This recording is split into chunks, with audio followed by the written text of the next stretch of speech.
आज मैं आपको कबीरदास जी के बारे में उनका थोड़ा सा परिचय दूंगी। कबीरदास जी ज्ञान मार्गी शाखा में सर्व प्रमुख और प्रतिनिधि महाकवि के रूप में विख्यात है। इनका जन्म कितना ही विवादास्पद क्यों न हो, यह बात निश्चित है कि इनका भरण पोषण मुस्लिम परिवार में हुआ था, अतः इन्हें मुस्लिम भक्त कवि के रूप में स्वीकार किया जा सकता है। ये रामानंद के शिष्य थे और बचपन से ही इन पर हिंदू धर्म के संस्कारों और भावों का पूर्ण प्रभाव था।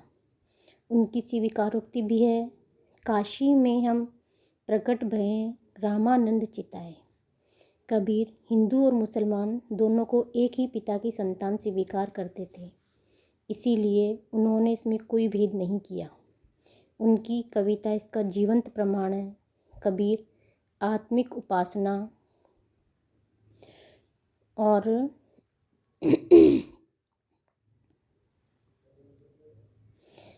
मन की पूजा पर विश्वास करते थे, अतः मंदिरों और मस्जिदों में पूजा करने की भावना को उन्होंने हेय और तिरस्कार की दृष्टि से देखा।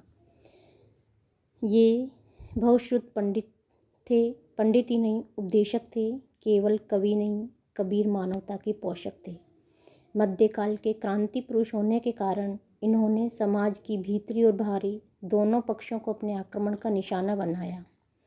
इन्होंने देखा कि व्रत, रोज़ा और नमाज आदि ब्रह्म विधि विधानों के कारण हिंदू और मुसलमान आपस में लड़ते झगड़ते रहते हैं। इसी से कबीर ने धर्मों के बाहरी विधि विधानों का कड़े शब्दों में उनका खंडन किया है। कबीरदास जी कहते हैं, पत्थर पूजे हरी मिले तो मैं पूजूं पहाड़, घर की चाकी कोई न पीस खाए संसार। कबीरदास जी की जो काव्यगत विशेषता हैं, उन विशेषताओं में कबीर की कविता का प्रतिपाद्य मानव जीवन और उनके समस्त व्यापार थे। उन्होंने जीवन में भरती जा रही मिट्टी को अपने खंडात्मक दृष्टिकोण से निकालने का प्रयत्न किया।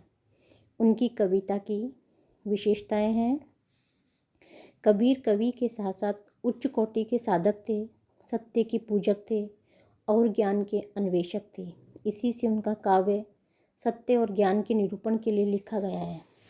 कबीर की वाणी में नवरसों की अपेक्षा आध्यात्मिक रस की प्रधानता मिलती है।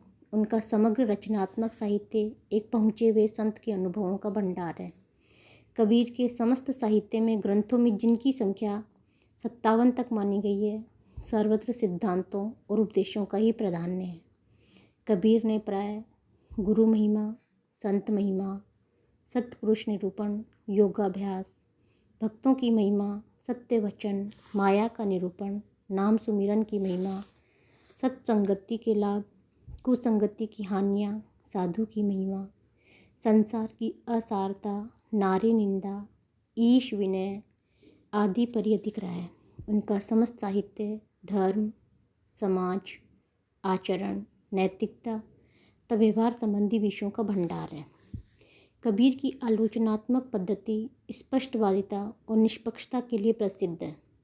उनके साहित्य में समन्वयवाद की मधुर झांकी मिलती है। हिंदू, मुस्लिम, सिख, ईसाई सभी के प्रति आदर और स्नेह कबीर के मन में था।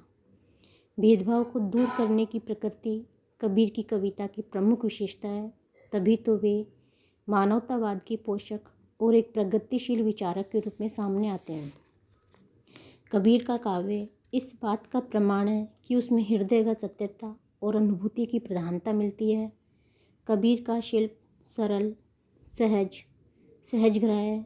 उनका प्रत्येक विधान दैनिक जीवन से संबंधित है। इनके सहारे कबीर की गहन अनुभूतियाँ बड़ी सरसता के साथ व्यक्त हुई हैं। कबीर की भाषा सांकेतिक और प्रतीकात्मक है। वह प्रेषणीयता और प्रसाद व ओज गुण से संपन्न है।